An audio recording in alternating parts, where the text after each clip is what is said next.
Viewer, स्वागत है आप सभी का एक बार फिर से आपके अपने चैनल पर।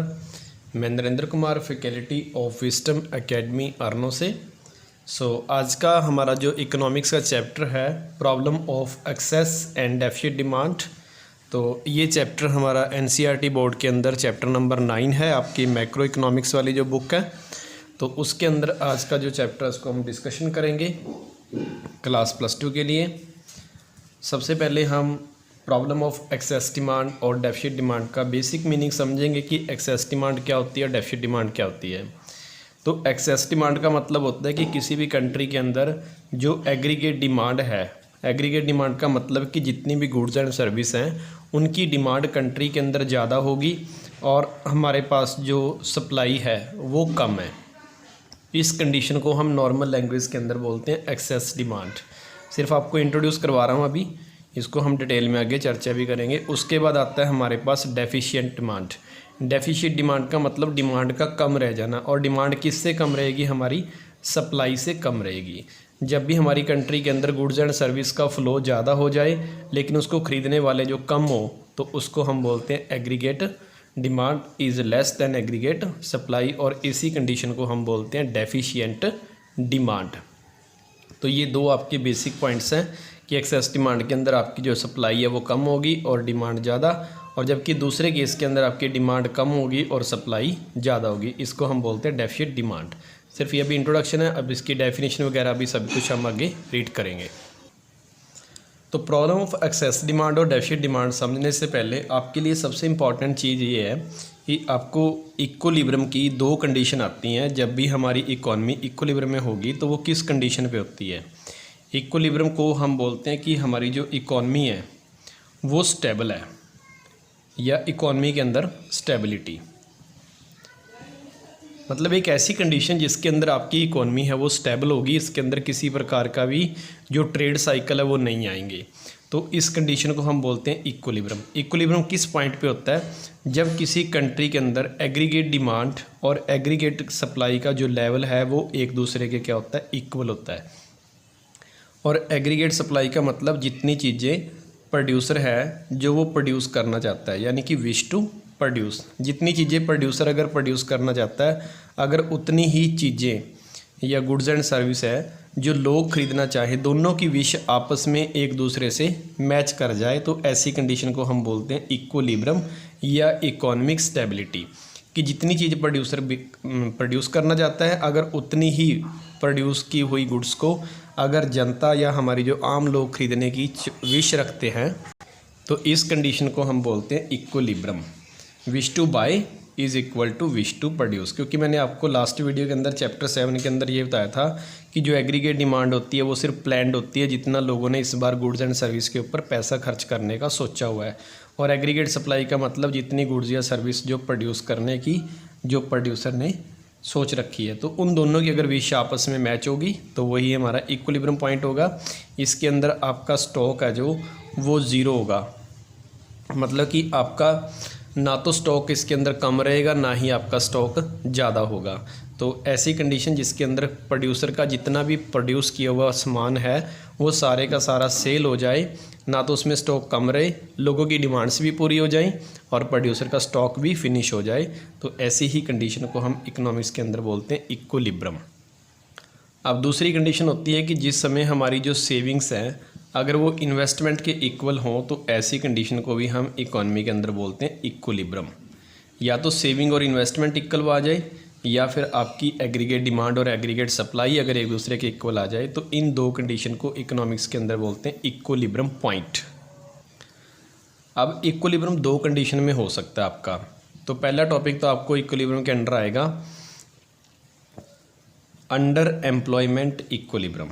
इसका आपका सब टॉपिक है। इक्विलिब्रियम दो टाइप से आ सकता है आपको, अंडर एम्प्लॉयमेंट इक्विलिब्रियम, और एक आपको आता है full employment equilibrium. Full employment equilibrium. तो इक्विलिब्रियम दो टाइप से आपका, अंडर और दूसरा आपका है इसके अंदर फुल। अब इन दोनों में बेसिक डिफरेंस क्या होता है देखिए। इक्विलिब्रियम का तो आपको दोनों कंसेप्ट क्लियर हो गए कि दोनों में इक्विलिब्रियम तो है, लेकिन इक्विलिब्रियम एक तो है हमारा अंडर और एक हमारा इक्विलिब्रियम है फुल। इक्विलिब्रियम में आपकी एग्रीगेट डिमांड और एग्रीगेट सप्लाई इक्वल होगी, इस इक्विलिब्रियम में भी आपकी एग्रीगेट डिमांड और एग्रीगेट सप्लाई इक्वल होगी। दोनों में एग्रीगेट डिमांड सप्लाई तो एक दूसरे के इक्वल है, पर एम्प्लॉयमेंट में एक अंडर है और एक आपका फुल है। तो अब सबसे पहले हम करते हैं under employment equilibrium. Under employment equilibrium, under employment equilibrium का मतलब होता है कि जब किसी कंट्री के अंदर एग्रीगेट डिमांड और सप्लाई तो एक दूसरे के इक्वल हैं, वो तो कंडीशन पहले में भी रहेगी और आपकी दूसरे में रहेगी, लेकिन इसके अंदर आपके पास जो रिसोर्सेज है वो अभी फ्री पड़े हैं। जैसे मैं आपको एग्जांपल दूं, मान लीजिए कि आपके देश के अंदर जो प्रोडक्शन की कैपेसिटी है, प्रोडक्शन की कैपेसिटी सपोज करो कि $100 बिलियन के इक्वल है। मतलब अगर आपकी कंट्री के अंदर $100 बिलियन के इक्वल भी डिमांड होगी ना, तो आपके पास इतने के तो रिसोर्सेज है कि आप उनकी डिमांड को क्या कर सकते हैं, पूरा कर सकते हैं। आपकी कैपेसिटी $100 बिलियन की है, लेकिन आपकी जो पॉपुलेशन है वो विश करती है इस चीज़ की कि हमें $80 बिलियन के इक्वल ही हमारी सिर्फ डिमांड है। यानी कि उसकी कैपेसिटी ज़्यादा है, लेकिन लोग उससे डिमांड क्या कर रहे हैं, कम। क्योंकि रिसोर्स किसी कंट्री के पास ज़्यादा भी हो सकते हैं, किसी कंट्री के पास रिसोर्स कम भी हो सकते हैं, और इसीलिए इस कंट्री की जो डिमांड कम होने का कारण यही है कि उन लोगों की या तो उन्होंने प्लानिंग खर्चे की कम की हुई है, या उस कंट्री की पॉपुलेशन कम हो सकती है लेकिन उसके पास रिसोर्सेज क्या पड़े हैं, एक्स्ट्रा पड़े हैं। तो अब इक्विलिब्रियम कब होता है, इक्विलिब्रियम उस कंडीशन में होगा जहाँ पे आपकी एग्रीगेट डिमांड और एग्रीगेट सप्लाई इक्वल होगी। तो अब इस 100 की कैपेसिटी में से डिमांड 80 है, तो हम सप्लाई भी कितनी करेंगे, 80। अब 80 से ज़्यादा क्यों नहीं करेंगे, क्योंकि अगर हम 80 से ज़्यादा करते हैं तो प्रोड्यूसर का जो माल है वो पूरा का पूरा सेल नहीं होगा, उसके अंदर स्टॉक बच जाएगा। अगर वो कम करता है तो डिमांड ज़्यादा हो जाएगी, सप्लाई कम हो जाएगी। इक्विलिब्रियम करने के लिए, इकॉनमी को स्टेबल करने के लिए हम जो सप्लाई है वो भी कितनी करेंगे, $80 बिलियन, ताकि आपकी एग्रीगेट डिमांड और एग्रीगेट सप्लाई एक दूसरे के क्या आ जाएगी, इक्वल आ जाएगी। और जबकि हमारी कैपेसिटी कितने की है, हमारी कैपेसिटी $100 बिलियन की है। तो इस केस को हम बोलते हैं अंडर एम्प्लॉयमेंट इक्विलिब्रियम। अब इससे कंक्लूज़न क्या निकला, अब इससे आपका कंक्लूज़न ये निकला कि आपकी इकॉनमी तो इक्विलिब्रियम में होगी क्योंकि आपकी डिमांड और सप्लाई एक दूसरे के इक्वल है। तो इसमें आपका पहला कंक्लूज़न ये होगा कि अगर कल को आपकी जो एग्रीगेट डिमांड 80 से 100 भी हो जाती है तो आपके पास रिसोर्स अभी भी फ्री पड़े हैं। आपकी जो एडिशनल कैपेसिटी है वो 20 की है कि आप $20 बिलियन के इक्वल एक्स्ट्रा प्रोडक्शन करने के लिए कैपेबल हो। तो आपका फर्स्ट पॉइंट बनेगा excess capacity to produce. Under employment equilibrium के अंदर आपके पास एक्सेस कैपेसिटी है कि अगर आपकी कंट्री के अंदर डिमांड बढ़ती है तो आप उस सप्लाई को इंक्रीज़ कर सकते हो, क्योंकि आपके पास प्रोडक्शन करने की एक्सेस का मतलब एक्स्ट्रा कैपेसिटी है। दूसरा पॉइंट आपको इसके अंदर आएगा not fully use of resources.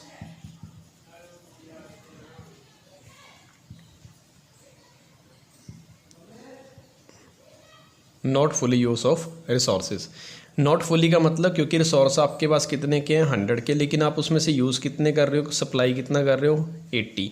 तो अभी आपके पास एक्सेस कैपेसिटी कितनी बची हुई है, आपके पास एक्सेस कैपेसिटी है $20 बिलियन। ये आपकी एक्सेस कैपेसिटी है, और इसका मतलब आपने अपने रिसोर्सेज को अभी पूरा यूज़ नहीं किया क्योंकि आपके पास रिसोर्स की कैपेसिटी 100 है, आप उसमें से यूज़ कितना कर रहे हो, सिर्फ 80। इसका मतलब आपके $20 बिलियन के इक्वल के जो रिसोर्स है वो अभी उनका प्रॉपर यूज़ नहीं हुआ, वो आपके पास फ्री पड़े हैं। तो ये दो कंक्लूज़न निकलेंगे आपके अंडर एम्प्लॉयमेंट इक्विलिब्रियम के। तो ये उम्मीद करता हूँ कि आप सभी को ये कंसेप्ट क्लियर हो गया होगा। और इसका अब हम बनाएंगे डायग्राम कि ये डायग्राम कैसे बनेगा। अब डायग्राम में देखिए, सबसे पहले हम यहाँ से वाई एक्सिस कर्व लेंगे और यहाँ से हम एक्स एक्सिस कर्व लेंगे। ये आपकी एक्स एक्सिस कर्व है, मैथ के अकॉर्डिंग ये आपकी वाई एक्सिस कर्व है। अब इस एक्सिस के ऊपर अब हम लिखेंगे यहाँ पे एक तो आपकी एग्रीगेट डिमांड और एक एग्रीगेट सप्लाई, क्योंकि हम यहाँ पे टॉपिक डिमांड और सप्लाई का ही पढ़ रहे हैं। और यहाँ पे हम लिखेंगे इनकम, या आप पहले आउटपुट लिखना चाहते हैं तो पहले आउटपुट लिख लें। आउटपुट के बाद आप सेकंड नंबर पे लिखेंगे एम्प्लॉयमेंट, और एम्प्लॉयमेंट के बाद आप लिखेंगे इनकम। ठीक है। इन तीनों को मैं सेम क्यों लिख रहा हूँ, तो इसका रीज़न ये, चाहे तो आप आउटपुट कह लो, चाहे एम्प्लॉयमेंट कह लो, तो चाहे इनकम कह लो। अब इसका मेनली रीज़न आपका 8th चैप्टर के अंदर है। 8th चैप्टर के अंदर इसका रीज़न लिखा हुआ है कि ये तीनों आपके सेम रेशियो के अंदर क्या होते हैं, इंक्रीज़ होते हैं। सेम रेशियो का मतलब है कि अगर किसी कंट्री के अंदर आपकी आउटपुट डबल होती है तो एम्प्लॉयमेंट भी डबल होगा और इनकम भी डबल होगी। ये क्यों होती है, इसका रीज़न ये है क्योंकि जो आपके राइटर हैं केन्स हैं, जो फिलोसोफर हैं इकोनॉमिक्स के, तो केन्स मानता है कि जो एग्रीगेट डिमांड और एग्रीगेट सप्लाई का जो मॉडल है उसके अंदर आपका जो पीरियड होगा वो होता है शॉर्ट रन पीरियड। और केन्स ने ये बताया कि शॉर्ट रन पीरियड एक ऐसा पीरियड है जिसके अंदर आपकी जो टेक्नोलॉजी है वो क्या रहती है, कांस्टेंट रहती है। टेक्निकल पॉइंट ऑफ व्यू से उस कंट्री के अंदर किसी भी प्रकार का कोई चेंजेस नहीं आता, और इसीलिए अगर टेक्नोलॉजी चेंज नहीं होगी तो आपकी अगर आउटपुट डबल होती है, आप मान लो पहले 100 की आउटपुट कर रहे हो, तो अगर 200 होगी तो इसका मतलब एम्प्लॉयमेंट भी डबल होगा। एम्प्लॉयमेंट क्यों डबल हो रहा है, क्योंकि इसके अंदर टेक्नोलॉजी किसी प्रकार का रोल प्ले नहीं कर रही, क्योंकि टेक्नोलॉजी इंप्रूव होने से कई बार एम्प्लॉयमेंट कम हो सकता है।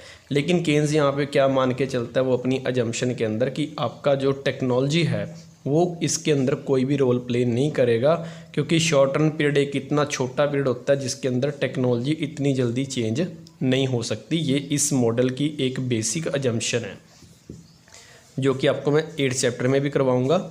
तो यहाँ सिर्फ समझने की बात ये होगी कि आपकी टेक्नोलॉजी कांस्टेंट रहने के कारण जितना आउटपुट बढ़ेगा उतना ही एम्प्लॉयमेंट बढ़ेगा और उतनी ही आपकी इनकम है जो वो इंक्रीज़ होगी। सेम रेशियो के अंदर आउटपुट डबल हो गया तो एम्प्लॉयमेंट भी डबल हो जाएगा और लोगों की इनकम भी डबल होगी।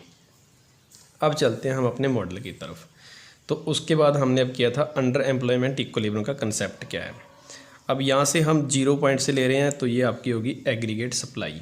एग्रीगेट सप्लाई 0 से स्टार्ट होती है, क्योंकि मैं आपको 7 चैप्टर में करवा के आया था कि जो एग्रीगेट सप्लाई है वो 0 होती है, क्योंकि जब तक आप इनकम नहीं अर्न करोगे तो आप मार्केट के अंदर कोई भी प्रोडक्ट है जो वो सप्लाई नहीं करोगे, तो इसलिए 0 से स्टार्ट होती है। लेकिन जो आपकी जो एग्रीगेट डिमांड है ये कभी 0 नहीं हो सकती। ये भी मैंने आपको पहले लास्ट चैप्टर में 7th में पढ़ाया, क्योंकि हर एक व्यक्ति को अपने मिनिमम सर्वाइव करने के लिए कुछ ना कुछ पैसा खर्च करना पड़ता है। चाहे आपकी इनकम यहाँ पे 0 है, लेकिन आपका एक्सपेंडिचर या आपकी जो डिमांड है वो कभी भी 0 नहीं होती। और उसके बाद मैंने इस कर्व को स्ट्रेट कर दिया। स्ट्रेट मतलब कि ये वाई के मैंने पैरेलल कर दी। इसके पैरेलल करने का मतलब ये हुआ कि आपकी कंट्री के अंदर इससे ज़्यादा कैपेसिटी नहीं है, आप इससे ज़्यादा सप्लाई नहीं बढ़ा सकते, आप सिर्फ इस पॉइंट तक ही आप सप्लाई को क्या कर सकते हैं, इंक्रीज़। तो इससे आपका रिज़ल्ट क्या हुआ कि आपकी जो प्रोडक्शन की जो कैपेसिटी है वो इस पॉइंट से आगे नहीं जाएगी, और ये वाला पॉइंट आपका सपोज करो यहाँ तक आ गया। मतलब आपकी कंट्री के अंदर प्रोडक्शन की कैपेसिटी कहाँ तक है, ओ से लेके क्यू तक। इससे आगे आप प्रोडक्शन नहीं कर सकते, क्योंकि यहाँ पे जाके आपके पास जितने भी रिसोर्स हैं वो सारे क्या हो चुके हैं, ख़त्म हो चुके हैं। इसको मैंने पैरेलल कर दिया, इसका मतलब यहाँ पे आपके रिसोर्स फुली यूटिलाइज हो गए। तो ओ से लेके क्यू तक ये आपकी प्रोडक्शन की कैपेसिटी है। अब इसके बाद हमारी इक्विलिब्रियम की स्टेज कब आएगी, जब आपकी एग्रीगेट डिमांड और एग्रीगेट सप्लाई एक दूसरे के इक्वल होगी। तो आप किसी भी पॉइंट के ऊपर इसको मान लो हमने यहाँ से एग्रीगेट डिमांड शुरू कर दी और ये होगी आपकी एग्रीगेट डिमांड का कर्व, तो हम इसे डोनेट करेंगे AD। AD का मतलब एग्रीगेट डिमांड। ये कर्व आपकी सप्लाई वाली है जो मैंने ग्रीन कलर की बनाई है, और जो रेड वाली है ये आपकी डिमांड की है। अब दोनों इक्वल करनी है, क्योंकि हमें इकॉनमी के अंदर क्या चाहिए, इक्विलिब्रियम। तो ये कहाँ पे इंटरसेक्ट कर रही हैं, ये आपकी इस पॉइंट पे इंटरसेक्ट कर रही हैं। तो ये आपका आ गया E पॉइंट। E का मतलब इस पॉइंट पे इक्विलिब्रियम है, यानी कि आपकी डिमांड और सप्लाई एक दूसरे के इक्वल है। तो यहाँ से आपको ये कंसेप्ट क्लियर हो गया होगा कि ये आपका इक्विलिब्रियम का मेन पॉइंट है, जहाँ पे आपकी डिमांड और सप्लाई एक दूसरे के इक्वल है। और सप्लाई यहाँ पे है तो इसका मतलब वो प्रोड्यूसर सप्लाई कितनी कर रहा है, ओ से लेके Q1 तक इतनी वो सप्लाई कर रहा है। हमारे पास कैपेसिटी कितनी है, ओ से लेके Q तक, लेकिन हम प्रोड्यूस कितना कर रहे हैं, सिर्फ ओ से लेके Q तक। तो हमारे पास इतने रिसोर्सेज अवेलेबल हैं ओ से लेके क्याऊ तक, लेकिन उसमें से हम यूज़ कितने कर रहे हैं ओ से लेके क्याऊ वन तक, क्योंकि लोगों की डिमांड कहाँ तक है, सिर्फ यहीं तक है, इससे ज़्यादा उनकी डिमांड नहीं है। तो ओ से क्याऊ वन तक ये लोगों की डिमांड है और इतनी ही हम क्या कर रहे हैं सप्लाई, जबकि हमारे पास कैपेसिटी कितनी है ओ से लेके क्याऊ तक। तो हमारे पास एक्सेस कैपेसिटी अब कौन सी बचती है, ओ क्याऊ वन से लेके क्याऊ तक। ये आपकी कौन सी कैपेसिटी है, ये आपके पास अभी और कैपेसिटी है कि अगर आप चाहें तो आप और भी प्रोड्यूस कर सकते हो। और इस पॉइंट को हम बोलेंगे अंडर एम्प्लॉयमेंट इक्विलिब्रियम। अगर कल को डिमांड मान लो बढ़ भी जाती है, ये यहाँ से शिफ्ट हो जाती है, AD1 पे भी आ जाती है, तो AD1 पे आने के बाद भी आपका ये जो पॉइंट है ये भी आपका अंडर एम्प्लॉयमेंट इक्विलिब्रियम होगा, क्योंकि इस पॉइंट के ऊपर अगर आप देखोगे तो ये मैंने इसको यहाँ से ले लिया, आपका इक्विलिब्रियम E से शिफ्ट होके कहाँ पे आ गया, E1 पे, यानी कि ये क्याऊ से शिफ्ट होके कहाँ पे आ गया, क्याऊ2 पे। प्रोडक्शन की कैपेसिटी हमारे पास ओ क्याऊ है, जबकि हम अब पहले यूज़ कर रहे थे ओ क्याऊ वन, अब कितना कर रहे हैं ओ क्याऊ टू। इसका मतलब अभी भी आपके पास इतनी कैपेसिटी और पड़ी है। तो मेरे कहने का मतलब है कि जब तक हम पूरे का पूरा रिसोर्स का यूज़ नहीं करेंगे तब तक हमारे पास जितने भी इक्विलिब्रियम आएंगे वो सारे के सारे आपके अंडर हैं। इस पॉइंट से पीछे चले जाएं, यहाँ आ जाएं चाहे यहाँ, कहीं भी इस पॉइंट के ऊपर आप इक्विलिब्रियम को ले सकते हो। लेकिन जब इस पॉइंट पे आप पहुंच गए ना, मान लो कि मैंने ये कर्व यहाँ तक बना दी, तो ये आपका फुल एम्प्लॉयमेंट इक्विलिब्रियम होगा, क्योंकि इसके बाद आपके पास कोई भी रिसोर्स नहीं बचा कि आप उसकी डिमांड को क्या कर सकें, पूरा कर सकें। तो ये जो पॉइंट है, क्योंकि यहाँ पे आपकी सप्लाई क्या होगी, बिल्कुल कांस्टेंट होगी, इसके आगे सप्लाई आपके पास नहीं है, तो आप यहाँ तक की डिमांड पूरी कर सकते हो। और जब इस पॉइंट पे डिमांड पहुँचेगी तो यही पॉइंट आपका बनेगा फुल एम्प्लॉयमेंट इक्विलिब्रियम। इससे पीछे आप कहीं भी डिमांड बना लें तो ये जितने भी आपके डिमांड के कर्व बनेंगे, यहाँ पे बना लो चाहे यहाँ पे चाहे यहाँ पे, इस पॉइंट के ऊपर कहीं भी आप डिमांड का कर्व बनाओगे तो ये सारे के सारे आपके अंडर होंगे। लेकिन जो ये वाला पॉइंट है, इस पॉइंट पे आपकी कैपेसिटी ख़त्म होगी, तो ये सिर्फ आपका फुल एम्प्लॉयमेंट इक्विलिब्रियम का लेवल बनेगा। इससे पीछे ये सारे के सारे आपके जो कर्व्स हैं वो क्या बनेंगे, अंडर एम्प्लॉयमेंट इक्विलिब्रियम। अब इस डायग्राम को मैंने दोबारा से फिर बना लिया एक सिंगल व्यू के ऊपर, ताकि आपको सिंगल व्यू के अंदर ये समझ आ सके। तो यहाँ से मैंने ओ से लेके ए यहाँ तक लिया आपकी ये सप्लाई कर्व, और यहाँ पे आके आपकी कैपेसिटी ख़त्म होगी, इसके आगे आप प्रोड्यूस नहीं कर सकते। ठीक है, तो इस पॉइंट को मैं स्ट्रेट लाइन पे ले आया, तो ये ओ से लेके क्याऊ तक आपकी क्या आ गई, प्रोडक्शन की कैपेसिटी। मतलब आप देश के अंदर ओ से लेके क्याऊ तक प्रोडक्शन कर सकते हो। और लोगों की डिमांड सिर्फ कहाँ तक है, लोगों की डिमांड सिर्फ इस पॉइंट तक है।